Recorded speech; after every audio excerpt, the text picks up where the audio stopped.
Millionaire single father pretends to be homeless, begging for food. Then a waitress stops to help. If you've ever wondered whether kindness still exists in this world, stay with me. Because this story is about to prove that it does.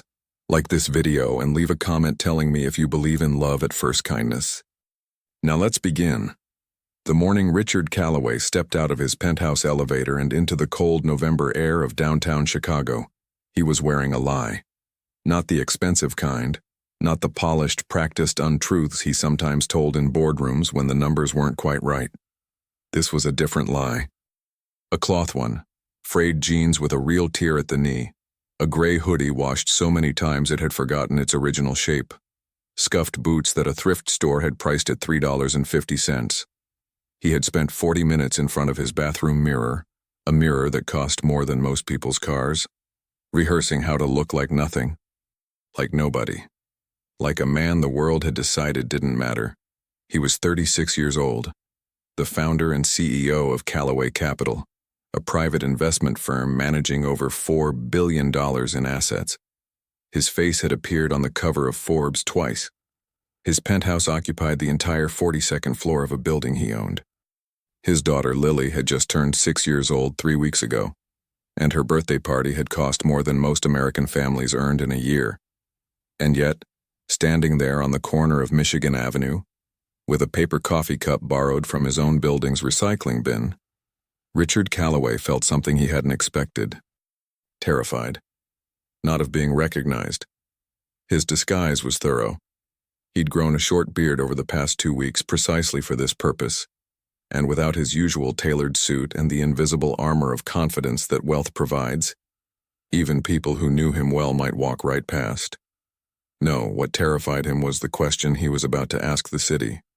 The question he had been too afraid to ask for years, wrapped in luxury and isolation. He wanted to know, if you stripped everything away, the money, the power, the name, would anyone still see a human being worth stopping for? The idea had started 3 months ago, at a charity gala he'd hosted at the Callaway Tower rooftop. 500 of Chicago's most influential people had gathered to raise money for homeless shelters, while servers in white gloves circulated with champagne flutes. Richard had stood at the edge of the terrace, watching his guests laugh and network and write checks they would deduct from their taxes. And he had felt, with sudden and nauseating clarity, that he did not know a single person in that room. Not really. He didn't know if any of them would stop for a stranger on the street. He didn't know if he would stop. The question had lodged itself behind his sternum and refused to leave. He'd tried to ignore it. He'd gone back to his deals, his meetings, his carefully scheduled life. He'd kissed Lily goodnight through a cracked bedroom door. She was usually already asleep by the time he returned from the office, and told himself that this was what good fathers did. They provided, they protected, they built things that would outlast them. His own father had told him that. His father, who had died when Richard was 22, leaving behind a modest insurance payout and an unfinished lesson about what it meant to truly be present for someone. Lily was raised mostly by her nanny, Mrs. Eleanor Briggs, a composed and capable woman of 58 who had been with them since Lily's mother walked out when Lily was 8 months old. Richard trusted Eleanor completely, but lately when he came home and Lily looked up from her drawing with those serious gray eyes that were so much like his own, he saw something in her expression he couldn't name. Not resentment, not quite. Something quieter. Something that looked like the face of a child who had learned not to expect too much from the people she loved. It broke something in him. And so here he was, testing the world, or maybe testing himself.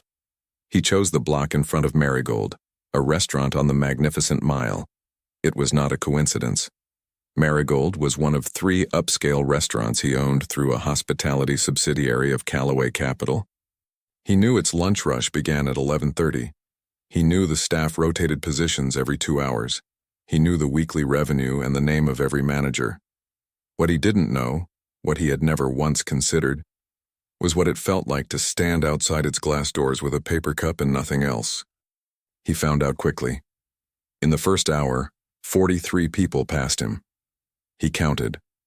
A woman in a fur coat pulled her dog to the other side of the sidewalk. A man in a suit glanced down at the cup, then at his watch, as if the sight of a person in need was simply a scheduling inconvenience. Two teenage girls took a photo of him from a distance, giggling.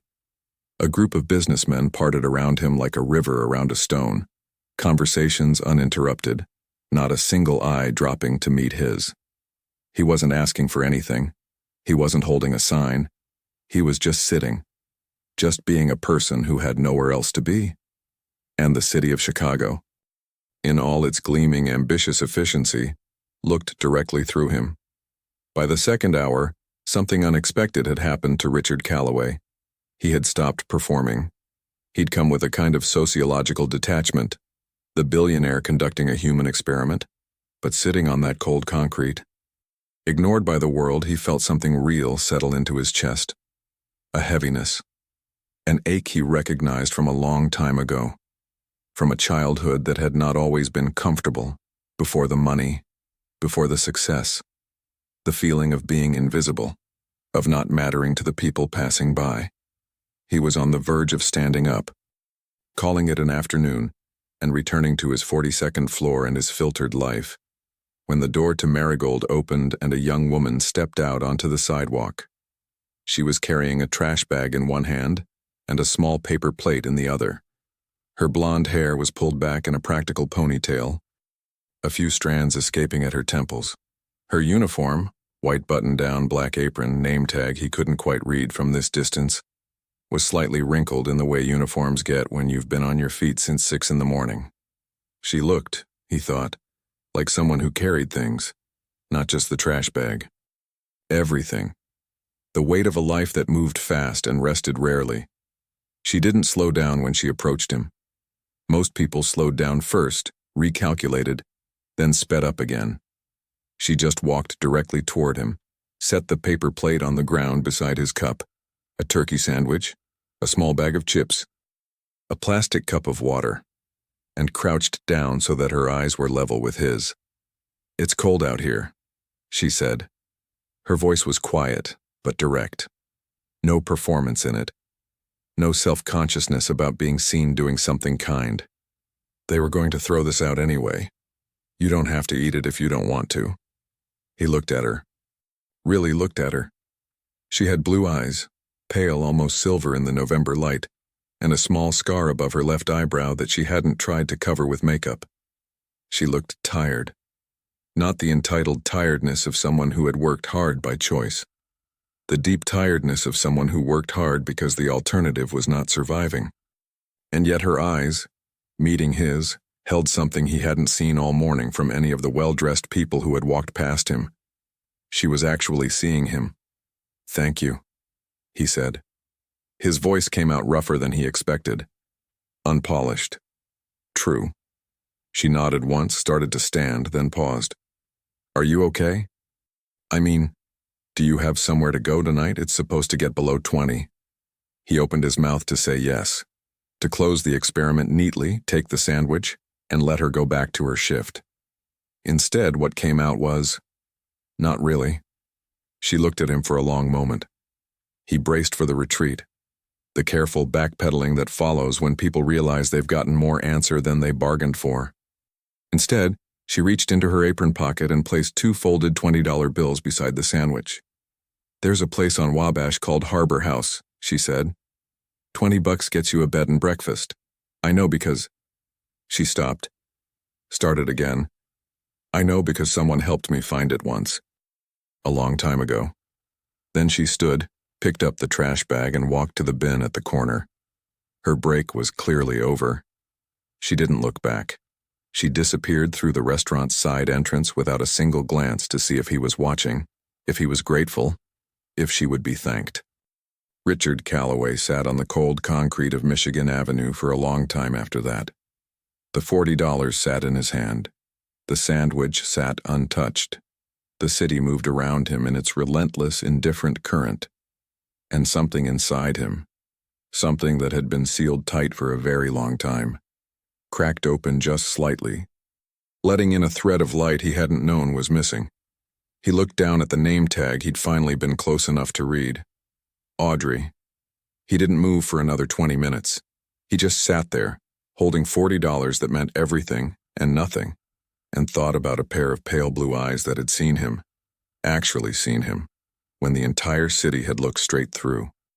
Before we go on, if this story is already moving something in you, hit that like button and tell me in the comments, have you ever been seen by a stranger when you needed it most?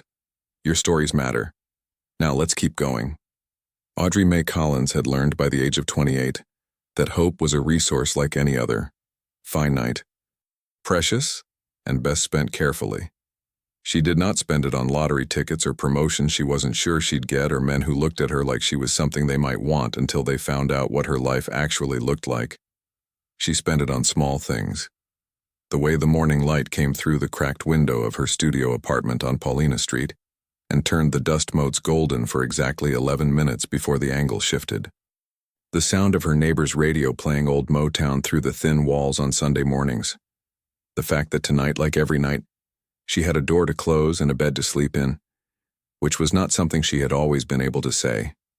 She had grown up in Rockford, Illinois, the second of 3 daughters of a woman named Patricia Collins, who worked the night shift at a packaging plant, and a man named Dennis Collins, who had opinions about everything and steadiness about nothing. Her older sister Karen had left at 17 and built a life in Phoenix that she carefully curated on social media. The house, the husband, the 2 photogenic children. Her younger sister Dana was still in Rockford, still tangled up in the same patterns their father had laid down like ruts in a road. Audrey had left at 19 with $300, a second-hand suitcase, and the absolute conviction that she was going somewhere, even if she didn't know where yet. Chicago had been both better and worse than she'd imagined. Better because it was vast enough to lose yourself in, which felt like freedom when you were 19 and just needed to not be recognized. Worse because freedom, when you're broke and alone and the city doesn't care if you make it or not, has a way of looking a lot like danger. There had been a period, 6 months when she was 22, that she never talked about. Not to anyone. The period that had ended with a kind stranger telling her about Harbor House on Wabash. The period that had taught her in the most direct way possible that dignity was not something the world guaranteed. You had to hold it for yourself. She had held it. Barely, sometimes. But she had held it. Now, at 28, she had a studio apartment, a waitress job at Marigold that paid better than most service jobs in the city, a library card she used with genuine devotion, and a life that was quiet in a way that sometimes felt peaceful, and sometimes felt like loneliness wearing a disguise. She did not have a boyfriend. She had tried, twice in the past 3 years, but both times the men had eventually said some version of the same thing. You're hard to get close to. She understood what they meant. She just didn't know how to be otherwise without feeling unsafe. She thought about the man on the sidewalk more than she expected to over the following days. Not in a romantic way. She was too practical for that.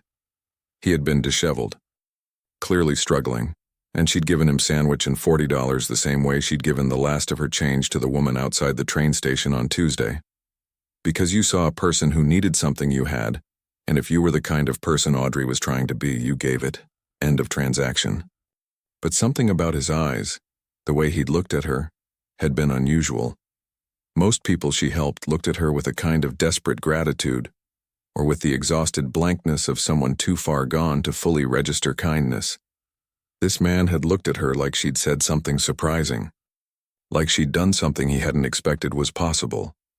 It was an odd look to get from a stranger on the sidewalk, and it stayed with her in the way odd things do, surfacing unexpectedly when she was folding napkins, or mopping the service corridor, or lying awake at 11:30 listening to the Motown bleeding through the wall. She didn't see him again for 4 days. Then on a Thursday he walked into Marigold. She almost didn't recognize him. He was wearing a charcoal wool coat that probably cost what she made in a month, and his posture had shifted completely, spine straight, chin level, the effortless ease of someone who had never once wondered whether he belonged in a room. He was clean-shaven now, and without the scruff his face was classically handsome in a way that would have been intimidating if she spent time thinking about that sort of thing. He was with another man, also expensively dressed, and they were guided immediately to the best table near the window by the host. who treated them with the specific deference reserved for guests who tipped significantly or were regular enough to be known. Audrey's section that day was tables 7 through 12, near the back. The window table was section 3. She was not supposed to be near him. She told herself she wasn't going to look. She took orders at table 8, table 11, table 9. She went to the kitchen, came back. She studiously kept her eyes away from the front of the restaurant in the particular way you keep your eyes away from something you're thinking about. Then Marcus, who worked section 3, touched her elbow by the coffee station. "Hey, can you cover my 2:30 run? I've got a situation in the back." "What situation?" "The espresso machine again." She took his tray. She walked to the window table, set down 2 cortados with the practiced efficiency she'd developed over years of carrying things carefully, and looked up, and found him already looking at her. Not with surprise. Not with the casual glance of a diner registering a server. With something deliberate. Something that said, "I know exactly who you are, and I have been waiting for this moment." "Audrey," he said. And then, because she was clearly trying to place him and not quite getting there, "You gave me a sandwich on Tuesday, and $40. The cortado in her hand didn't spill. She had good hands, but the steadiness was a choice. "The man outside," she said. "The man outside," he confirmed. He had the grace not to smile too widely, which she appreciated. "My name is Richard. I want to apologize for the deception and explain it to you properly. If you'd be willing to hear it, maybe when your shift ends." His companion, sensing something, had developed a sudden intense interest in the menu. Audrey looked at Richard Calloway, though she didn't know his last name yet, or the Forbes covers, or the $4 billion, and assessed him with the specific precision she had developed for reading people who might not be what they appeared. She was very good at this. Years of practice. He looked nervous. Genuinely nervous under the expensive coat and the composed posture. His hands, wrapped around the cortado she'd placed in front of him, were not entirely still. "My shift ends at 4, she said. "There's a coffee place called Elm Tree 2 blocks east. I'll be there at 4:15. If you want to explain, you can explain." She walked back to her station without looking at him again. But for the rest of her shift, her heart was doing something she hadn't given it permission to do. It was beating differently. The meeting at Elm Tree lasted 2 hours and 40 minutes. Richard told her everything: the gala, the question that had lodged behind his sternum, the decision to dress as a stranger and sit outside a restaurant he owned. He told her about the 43 people who had walked past. He told her what it had felt like, sitting on that concrete, to be invisible in a city he had helped build. He told her about the moment the side door opened and she came out. Audrey listened to all of it. She did not interrupt. When he finished, she was quiet for a moment, both hands around her coffee cup, and then she said, "That's a strange thing to do." "I know," he said. "Why that restaurant? Why Marigold specifically?" A pause that told her everything before the words did. "I own it," he said. "It's one of mine." She looked at him. He waited with the particular stillness of someone bracing for impact. "Okay," she said, and her voice was even, almost conversational.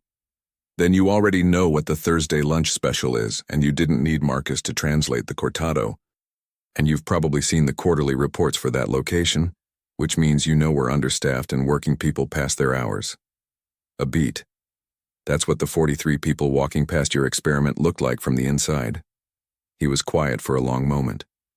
Then he said, quietly, "I hadn't thought of it that way."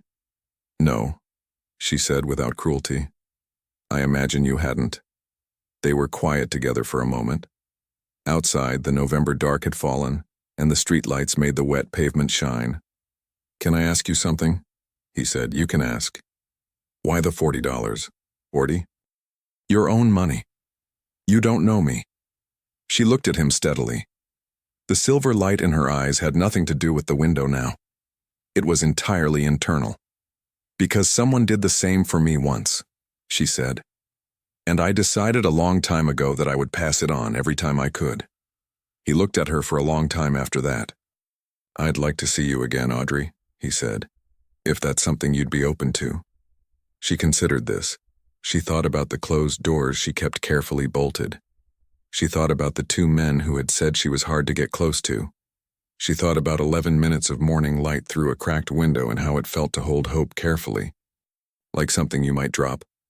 "I'm open," she said, finally. "To coffee. One more coffee, and we'll see."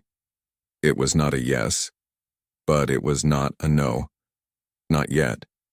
Outside, a November wind moved through the city, rattling the last dry leaves from the trees along the sidewalk. Neither of them moved to leave. "Are you still here?"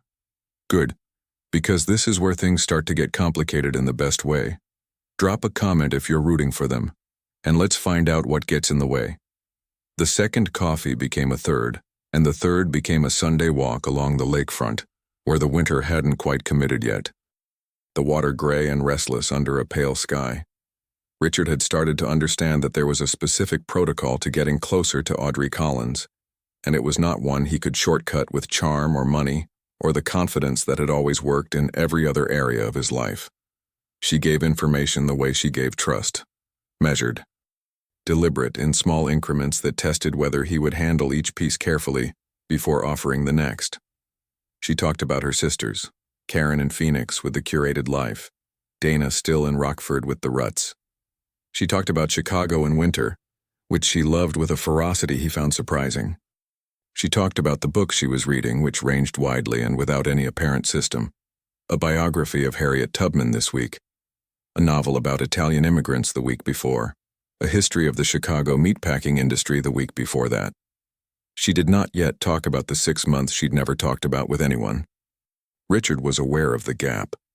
He was good at reading financial statements and people's motivations, and the gap in Audrey's biography, the years between 19 and 22, was visible in the way absences are visible. Not by what was there, but by the careful way she navigated around it. He did not push.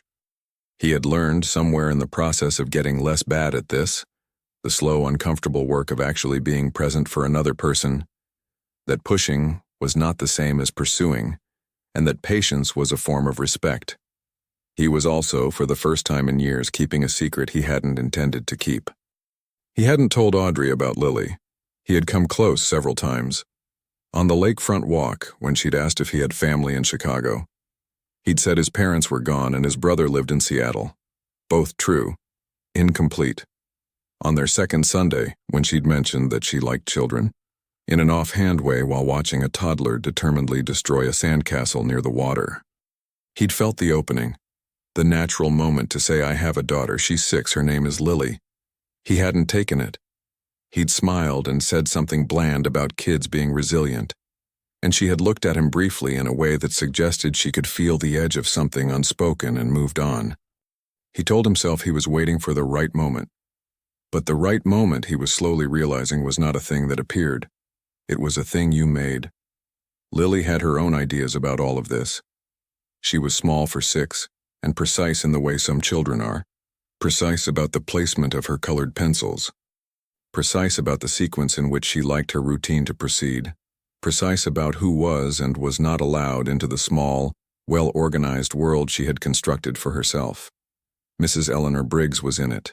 Richard was in it, though his position was complicated by his frequent absence. The housekeeper, Tobias the building concierge, and her kindergarten teacher, Ms. Hargrove, were in it. Almost no one else was. Richard had introduced Lily to 3 women in the past 6 years. Brief, careful introductions, nothing that was supposed to become anything serious. All 3 times Lily had looked at the woman in question with her serious gray eyes, and then returned to whatever she had been doing with the quiet finality of someone who had already reached a verdict. Eleanor had described it to Richard once as Lily's particular stillness, and Richard had understood exactly what she meant. He was not looking forward to telling his daughter about Audrey. The conversation happened on a Tuesday, 3 weeks after the coffee shop, when Richard came home earlier than usual and found Lily at the kitchen counter, working on a drawing with the focused intensity she brought to everything. Eleanor was making tea nearby. The apartment was warm and dim and comfortable, the life Eleanor had built inside the life Richard had bought, and he stood in the doorway for a moment, taking it in. "Hi, Bug," he said. Lily looked up. She registered him, gave a brief nod that somehow communicated simultaneous acknowledgement and mild exasperation, and returned to her drawing. He sat across from her. He could see the drawing now, a house with a blue door, a garden, what appeared to be a cat, and 4 people. 2 adults, 2 children, though one of the children was smaller. The larger one he recognized. It was meant to be Lily, with the specific cloud of dark hair she had when she left it unbraided. He didn't know who the other figures were. "Who's the house for?" he asked. "A family," she said without looking up. "Any family in particular?" She gave the pencil 3 deliberate strokes. "The family that has a dog. I want a dog. We've discussed the dog." "You've discussed the dog," she said. "I just listened." Eleanor at the counter was very carefully looking at her tea. Richard watched his daughter draw for a moment. He was 36 years old and had navigated 9-figure deals and hostile board meetings and the particular brutality of venture capitalism. And he was genuinely unsure how to begin this conversation with a 6-year-old. He thought about how Audrey gave information in small increments, testing whether each piece would be handled carefully.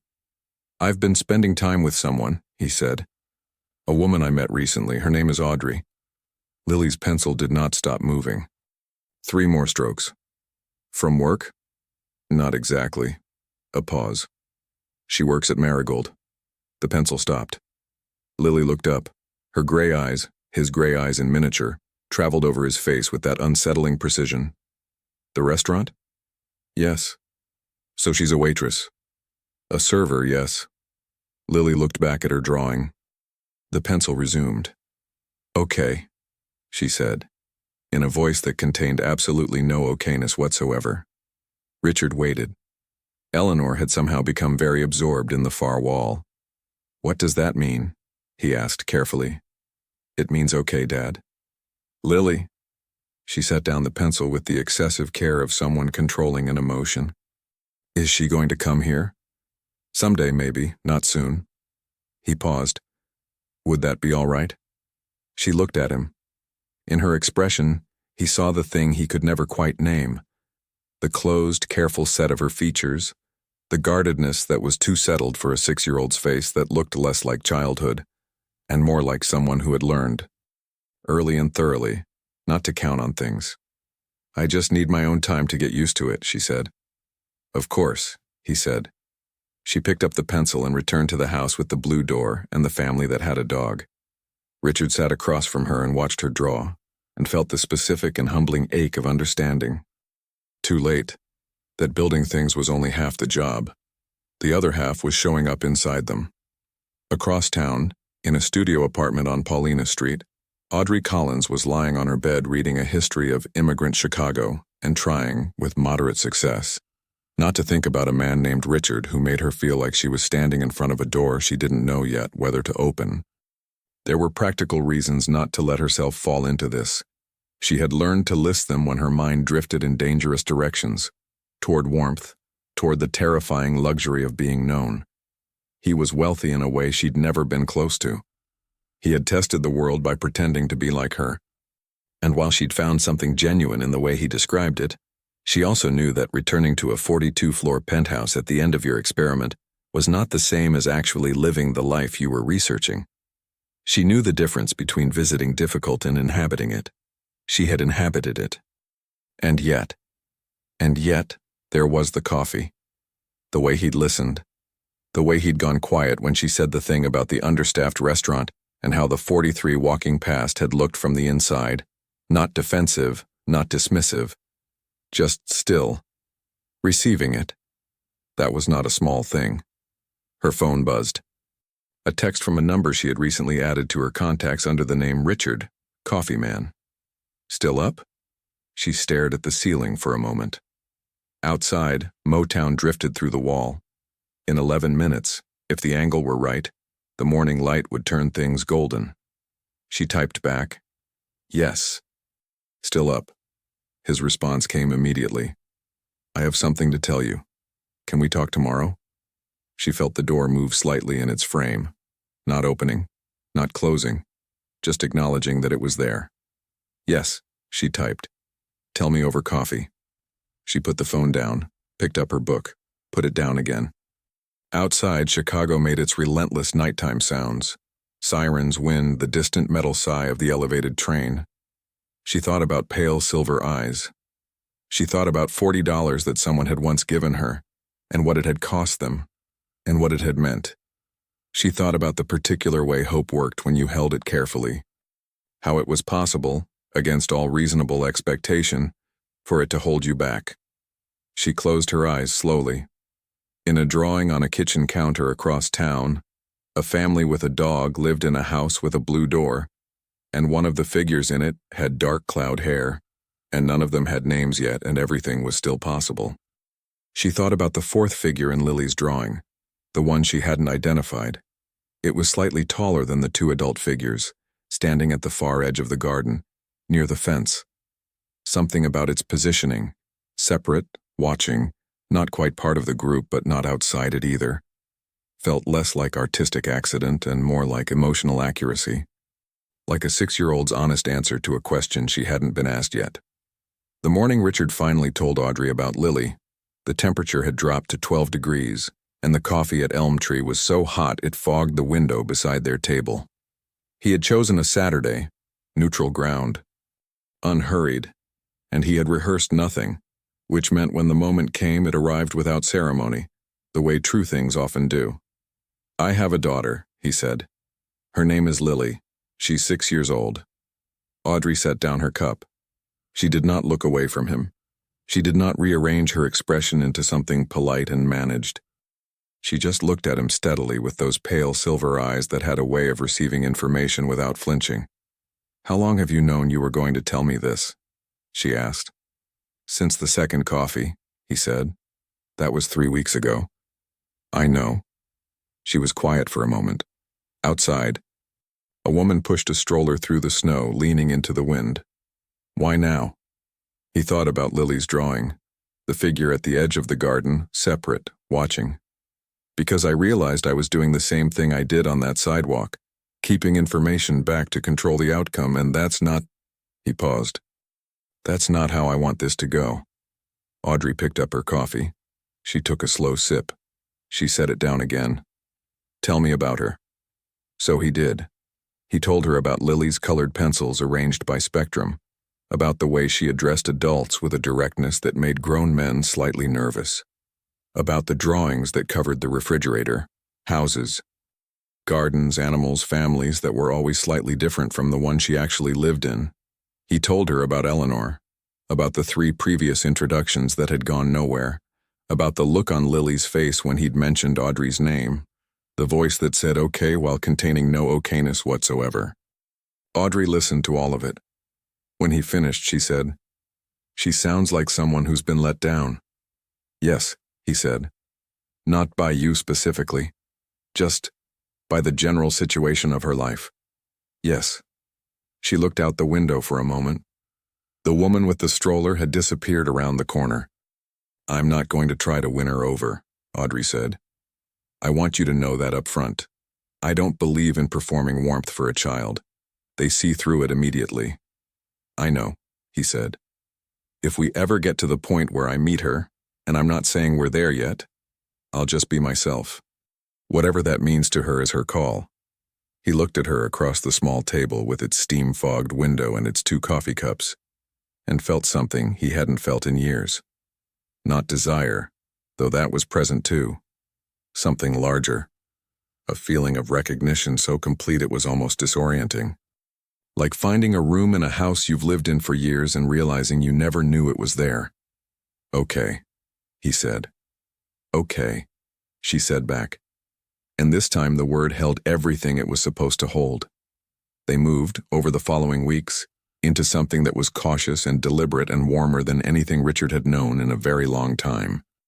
He learned the specific architecture of Audrey's trust, how she opened, how she closed, what made her go quiet in a way that meant she was processing rather than retreating. She was fiercely opinionated about city planning and library funding and almost indifferent to things he was usually expected to care about.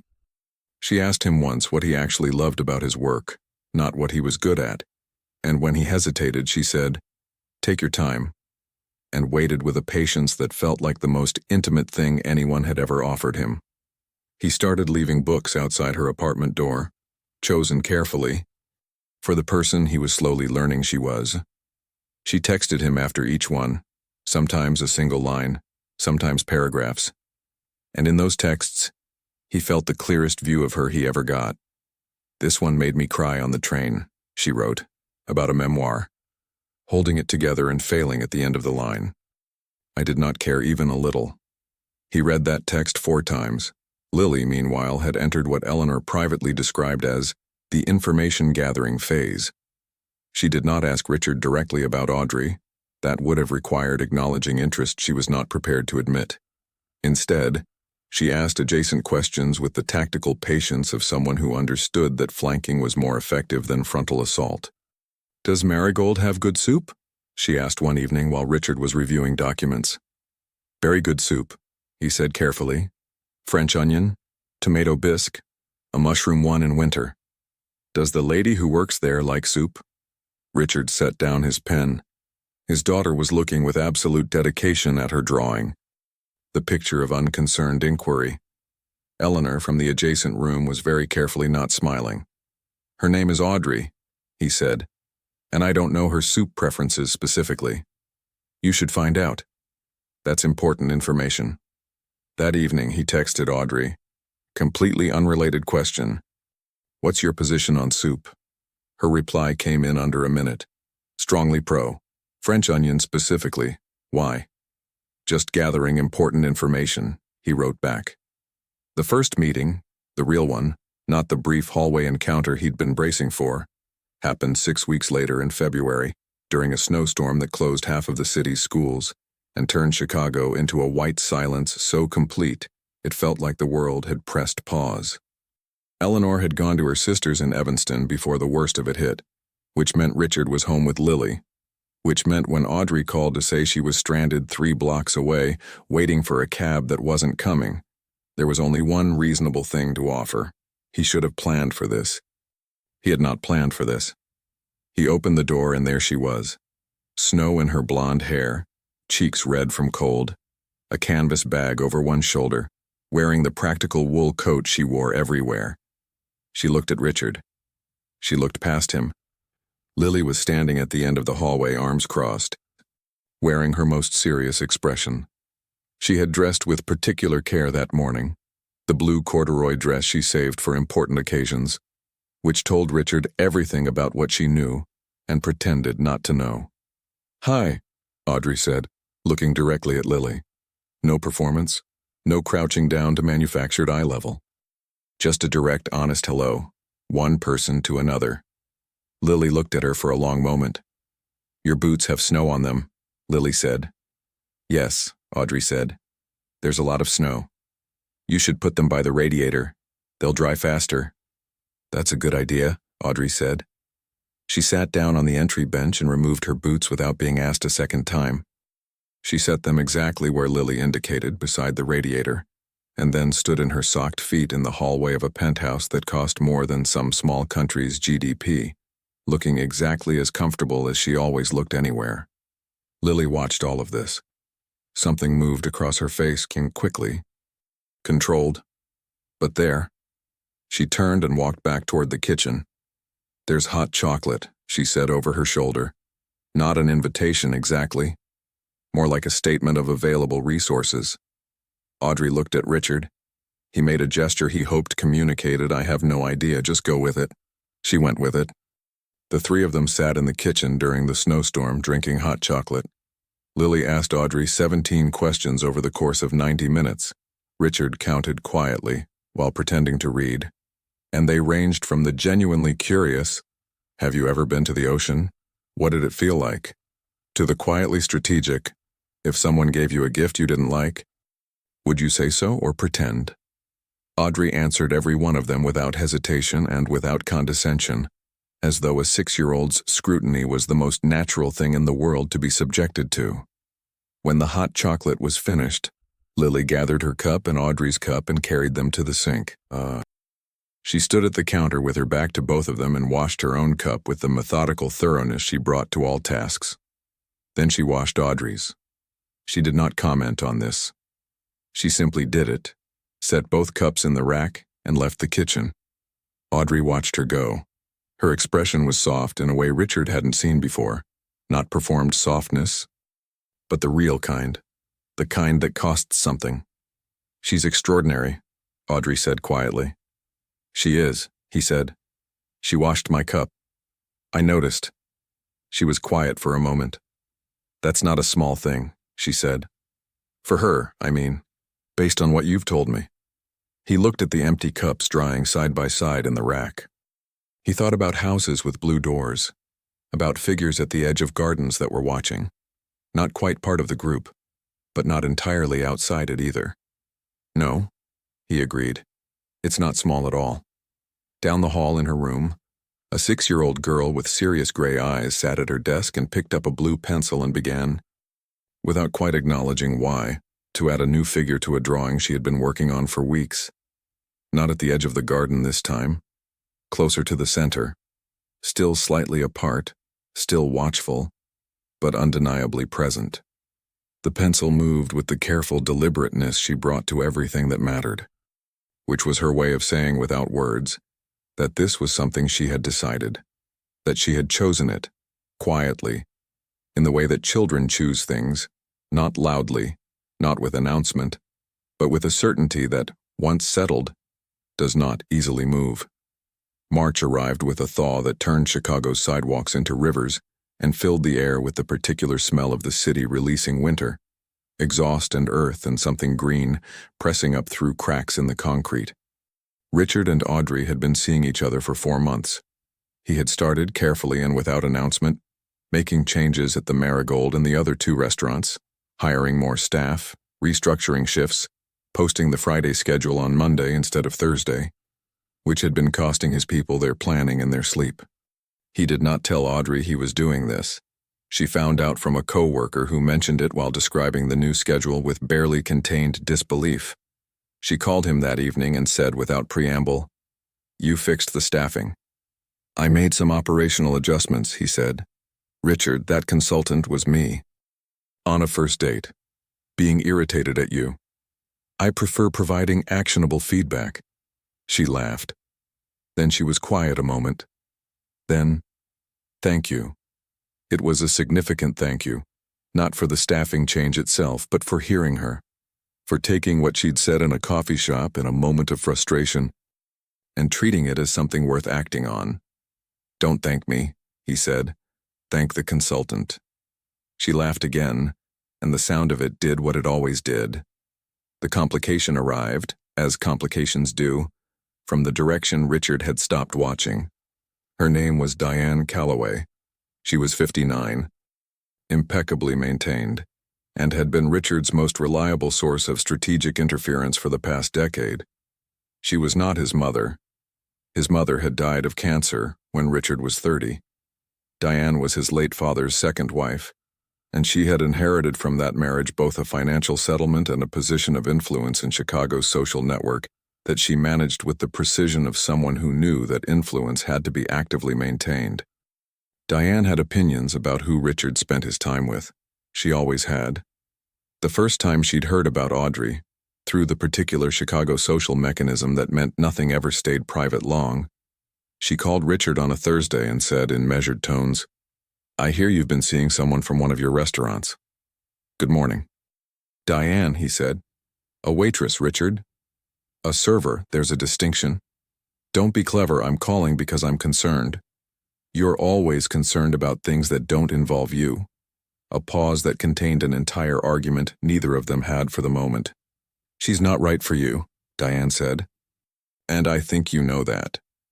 I think you've never met her. I know enough." He ended the call without raising his voice because the most efficient response to Diane was brevity. But the call lodged in him the way unwelcome things do, not convincing him, but leaving a residue he had to actively clear. He told Audrey about Diane that weekend. He chose direct because that was what she would choose, and anything else was disrespect. Audrey listened to all of it. What does she actually want? Control. She likes the architecture of our family to look a certain way, and I don't fit the architecture. No. She considered this. They were in her apartment, the first time he'd been there. She'd cleaned it with a thoroughness she would have denied was for his benefit. "I'm not going to change to fit an architecture I had no say in designing," she said, "but I'm not going to be a problem in your life if we become too complicated." "Stop," he said. "That's not a conclusion I'm willing to consider. I need you to know that." She held his gaze with those silver eyes that gave away more than she knew. Then she nodded once, like a door settling into its frame. The following Tuesday, Diane Calloway appeared at Marigold for lunch. Audrey knew who she was the moment she walked in. Richard had shown her a photo, under the pretense of preparation rather than warning. Diane was elegant in the specific way of women who had spent decades curating themselves. The coat was cashmere. The hair was silver and precise. The posture communicated that she had never in her life stood in the wrong place in a room. She was seated in Audrey's section. This was either coincidence or deliberate, and Diane Calloway did not deal in coincidences. Audrey took her order, the mushroom bisque, the grilled salmon, sparkling water, and did not acknowledge by any shift in her manner that she knew exactly who this woman was and what she was doing here. She moved with her usual efficiency. She refilled the water without being asked. She was, in every observable respect, simply doing her job. Diane watched her with the focused appraisal of someone conducting a very expensive evaluation. When Audrey came to clear the soup course, Diane said without preface, "You're Audrey Collins." "I am," Audrey said pleasantly. "I'm Diane Calloway." Diane's eyes didn't waver. "I know," Audrey said. "The salmon will be out shortly. We can speak when it arrives if you'd like. Or not. It's entirely up to you." She walked back to the service station. Her hands were perfectly steady. Her heart was another matter. But Audrey had learned, long before this moment, that you showed people the hands, not the heart, until you knew what they intended to do with what they saw. The salmon arrived. Audrey set it down. She stood with her tray at her side and waited. Diane cut a precise piece of fish. She did not look up immediately. When she did, her expression had shifted slightly. The careful architecture still present, but something underneath it that might, under different circumstances, have been reassessment. "He hasn't looked at anyone the way he looks at you," Diane said. "Not in years. Not since before." She stopped, adjusted. "He was different. When his father died, he closed something. I watched it happen." Audrey waited. "I came here to tell you that you were wrong for him," Diane said. "I find I'm less certain of that than I was this morning." Audrey looked at her steadily. "With respect," she said, "I didn't need you to be certain, and neither does Richard." Diane looked at her for a long, quiet moment. Something in her face, the precise control of it, the maintained elegance, shifted very slightly at the edges. Not softening exactly, more like recognizing. "No," she said finally. "I suppose he doesn't." Audrey refilled her sparkling water and moved to her next table. She texted Richard that evening. "Your stepmother came for lunch today." His response was immediate. "I am so sorry. Don't be. She's complicated and real, and I think she might actually love you in her way. She just expresses it badly." A long pause. Then, "That is the most generous reading of Diane Calloway that has ever been offered by anyone. I'm a generous reader. It's a gift." She put down the phone and looked around her small apartment, the cracked window, the library books, the careful small table that she had set for two. Something had shifted today. She wasn't sure what exactly, but things that had felt precarious for a long time felt, tonight, like they were finding ground. She did not let herself celebrate prematurely. There was still Lily, still the 6-year-old with the serious gray eyes and the architectural precision of her loyalties, who had washed a cup once and drawn a figure slightly closer to the center of a garden, and had not done anything more overt than that. Who watched Audrey, on the Saturday visits that had become a tentative routine, with an attention that was measuring something Audrey couldn't quite name. There was still the 6 months Audrey had never talked about, and there was the thing she had not yet said to Richard, that she felt pulling at her chest more insistently now. the word that was simultaneously the simplest and most terrifying in the English language. The one she had not yet let herself say out loud. She picked up her book, put it down, picked it up again. Outside, Chicago made its nighttime sounds. Uptown, a 6-year-old added more blue to a drawing of a garden. Down on Paulina Street, Audrey Collins held a word in her chest and waited to see if she was brave enough to release it. She was almost there. She just didn't know yet that before she could say it, something would happen that would force the question. Not gently, not on her timeline, but in the sudden and absolute way that life sometimes overrides all your careful planning and demands that you be without preparation. Exactly who you are. It was a Thursday in April when Lily disappeared. Not disappeared in the permanent, terrible sense, but for 47 minutes, she was gone from the school's aftercare program, and those 47 minutes were long enough to restructure everything. Eleanor had been delayed by a bus breakdown on the Red Line. The aftercare coordinator had assumed Richard's assistant had confirmed the alternative pickup, which the assistant had not confirmed, because of a miscommunication in a schedule that had not been properly updated. These things happened. The mechanisms of ordinary life failing in their ordinary ways, producing the specific horror of a child unaccounted for in a city of 3 million people. Richard was in a board meeting on the 31st floor when his phone lit up with a number from Lily's school. He was out of his chair before the call connected. He called Audrey from the lobby, not his assistant, not Eleanor, not the building security staff who could have done something practical. He called Audrey. He did not register doing this until later, when he replayed the afternoon in the quiet way you replay days that turn out to matter. He had called her first, without thought, which was its own kind of answer to questions he hadn't yet asked. "I'm already in a cab," she said when he'd told her. "Which school?" She arrived at Lincoln Elementary 4 minutes after he did. She had been closer. She had been at a bookstore on Diversey. Her day off, which was the kind of detail that lodged in his memory permanently. She was wearing her wool coat and had a library book in her canvas bag, and she walked directly to him through the small cluster of school administrators who were cycling through the particular bureaucratic distress of institutions, caught having failed. And she put one hand on his arm, briefly, firmly, and said, "Tell me what we know." He told her. She listened. She asked 3 questions that the administrators hadn't asked yet, and 2 of them produced useful information immediately.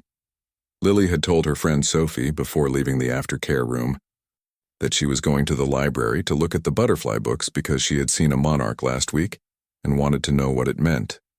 The public library branch was 4 blocks north. The administrators had not yet called the library. Audrey called the library. Lily was there, alone at a table in the children's section with 3 butterfly field guides open in front of her. Perfectly calm, utterly unconcerned, convinced that the system she had navigated entirely by herself had functioned as intended. Richard arrived at the library 7 minutes later. He sat down across from his daughter at the small table with its field guides and its careful, independent 6-year-old, who looked up at him with those gray eyes and said, with genuine surprise, "Why does everyone look like that?" He couldn't speak for a moment. He just looked at her. She looked back at him with the specific patience of someone who has never understood why adults made simple things complicated. Then she looked past him. Audrey was standing at the end of the children's section. Near the butterfly display the librarian had apparently built in seasonal solidarity with Lily's research. She was still holding her canvas bag. She was not performing composure. She was simply present, exactly what she always was, exactly where she was needed without drama or announcement. Lily looked at Audrey for a long moment. Then she looked at the field guide open in front of her.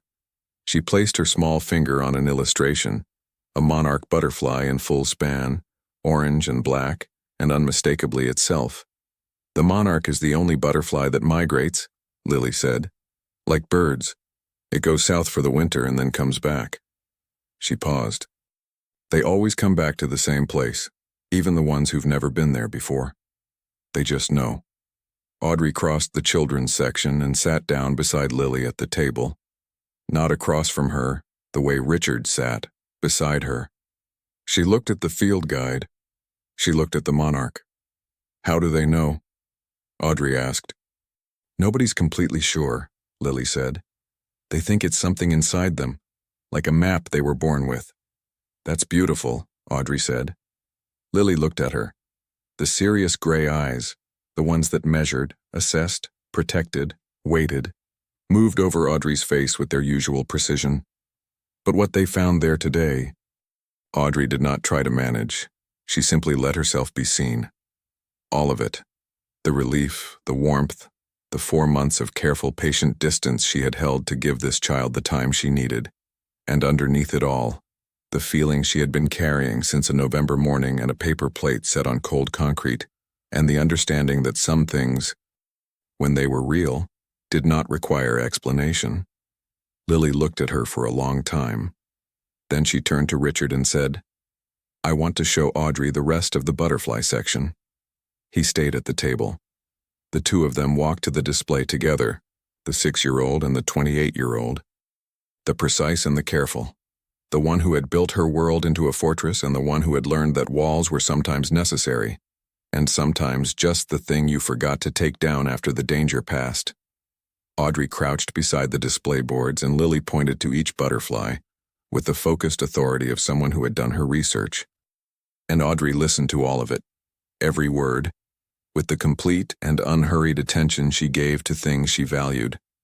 Richard watched from the table and felt something in his chest open and open and open, like a room he hadn't known was there, filling with light. He drove them both home through the April evening, Lily in the back with her 3 field guides checked out on her library card, Audrey in the front with her canvas bag and her library book, and that quiet internal steadiness that had stopped making him nervous and started making him feel, somewhere in the region of his sternum, more settled than he'd felt in years. When they got upstairs, Lily went to her room, came back, and placed something on the kitchen counter in front of Audrey without comment. It was a drawing, a house with a blue door, a garden, a cat, and 5 people. 2 adults, 2 children, and a 5th figure, standing inside the garden now, not at the edge, not watching from outside, but part of it. Inside the fence, belonging. The 5th figure had yellow hair. Audrey looked at the drawing for a long time. Her hands, when she picked it up, were not entirely steady. Who's this? She asked, her voice even, though Richard could hear the effort it took. Lily had already turned back toward her room. She paused at the doorway and looked over her shoulder with those gray eyes that had been calculating the geometry of trust for 6 years and had, apparently, arrived at a result. That's Audrey, Lily said, as though it were obvious, as though it had always been true, and then she went to her room. Richard stood in the kitchen and looked at Audrey holding the drawing. He watched her press her lips together, briefly, against the emotion she was managing. He thought about a November sidewalk, a paper plate, a pair of $40 bills placed beside a cup. The specific and reckless generosity of someone who gave not from abundance but from the deep. Practiced conviction that you passed goodness on because someone had once passed it to you. He crossed the kitchen and stood beside her, both of them looking at the small drawing with its yellow-haired figure standing finely, solidly, inside the garden. I love you, he said. He had not planned to say it tonight. The right moment, he had learned, was not a thing that appeared. It was a thing you recognized when it arrived. And then you said the word, and the word did what true things do. Not filled a silence, but made a new kind of quiet that was warm rather than empty. Audrey looked at the drawing for another moment. Then she looked at him. The silver light in her eyes, the light that had nothing to do with windows or November or anything external, was steady and full and unguarded in a way he had not seen before, because she had not shown it before, because she had been protecting it until she knew it would be safe. I love you, she said. I've been carrying that for months. He took her hand. She let him. Down the hall, a 6-year-old opened her sketchbook and began a new drawing. Not a house this time. A park, in spring, with a monarch butterfly opening its wings above 3 figures who stood close together near a bench. The butterfly was orange and black and unmistakably itself, knowing its place by something interior, by the map it had been born with, migrating toward exactly where it had always been going. The story of how they found each other would be told differently, depending on who told it. Richard would say it started on a sidewalk. Audrey would say it started with $40 and the decision to pass kindness forward every time she had it to give. Eleanor would say it started with a girl who washed a stranger's cup and called it nothing. But Lily, who would give you a serious look before answering, because she considered the question worth answering, would say it started the morning she understood that a map you were born with would take you somewhere, even if you'd never been there before. That sometimes the place you'd always been heading was a house with a blue door and a yellow-haired woman in the garden, and the monarch at the window, and the sound of someone who loved you moving through rooms that had finally, fully, become home. 4 months later, on a Sunday morning in August, Richard sat in a restaurant he owned with Lily on one side, and the woman he was going to marry on the other. The light came through the window at an angle that turned everything gold. Lily was drawing on a paper placemat. Eleanor was across the table reading, comfortable in the easy silence of someone who had been waiting for this arrangement for years without saying so. Audrey was reading the menu with the focused attention she brought to everything, and Richard was watching her, and Lily looked up and caught him watching, and her face did the thing it did now. The almost smile. The gray eyes briefly open. She slid the placemat across to Audrey, a butterfly, orange and black, wings wide, hovering above a garden. Below it, in careful block letters, a single word, home. Audrey placed her hand carefully over the drawing, gently, the way you hold something precious. And outside, Chicago went on being itself, golden and full of people passing each other on sidewalks, and some of them stopped and some of them didn't, and the ones who stopped changed everything.